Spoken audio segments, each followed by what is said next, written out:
Hello. Whenever you're thinking about doing something with church property, I want to encourage you to think about the Standing Committee. The Standing Committee of the Diocese has published new guidelines to help guide our congregations in property and real estate transactions. And I'm with Martin Brinkley, who is the Vice Chancellor of the Diocese and a member of the Standing Committee, who has developed these new guidelines which will assist you in this important work and ministry. Martin, thank you for this. Thank you, Bishop. Can you tell us a little bit about the reason for these guidelines? Yes. The Standing Committee has had guidelines for many years for church property transactions, more than 30 years, in fact. Those guidelines have been updated from time to time, but have not really ever served the purpose of being a true checklist, an easy-to-use, user-friendly resource for our parishes and missions when they are seeking to enter into these kinds of transactions. And one of the things we know as a standing committee is that vestry members who are dealing with a transaction requiring standing committee approval are often encountering this procedure for the first time, and perhaps the only time in their careers as servants of the church. And so we wanted to make that as easy as possible, and the new guidelines are intended to be an improvement over the old ones in user friendliness. Now, give me an example. What would be the kinds of property transactions that a vestry, when they're getting ready to do them, needs to think about the Standing Committee? I'll give you three examples that I think are probably familiar to many parish vestries.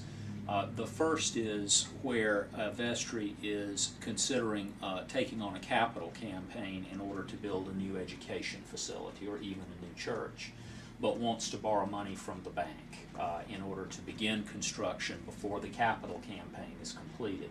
The bank will almost inevitably want what's called a deed of trust, essentially to have the land and the new building pledged as collateral for the loan, so that if the loan is not paid, the bank could take the land and the building and sell it. In order to pledge land and structures that otherwise belong to the church, you have to have the approval of the Standing Committee. So that's an example that lots of our growing vibrant parishes will experience at one time or another.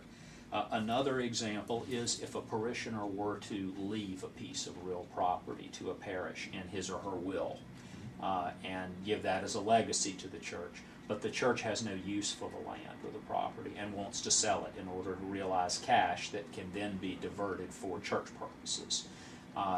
That land has been conveyed into the parish and becomes church property, and it requires the consent of the Standing Committee in order to market it and sell it.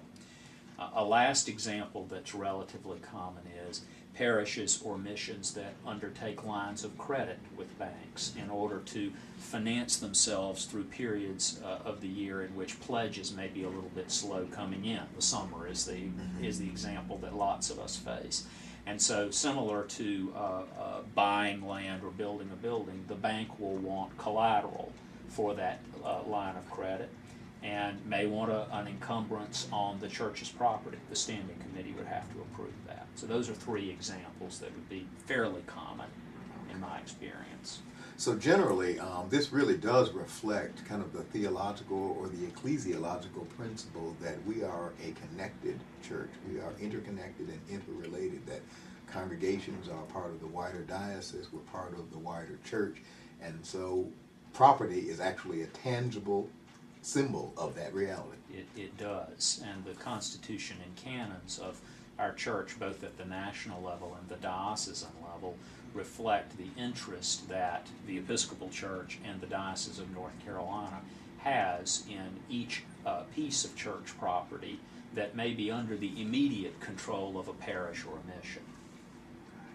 You can find these guidelines for property transactions that require the consent or the advice of the Standing Committee. You can find them on the website under the Standing Committee section, and there is a link provided with this video for that. Additionally, Martin and I have a more extensive conversation where we go into some detail about the guidelines that can be of assistance to you, and there is a link provided with this issue of Please Note. Martin, thank you for this. Thank you, Bishop. God bless you and keep the faith.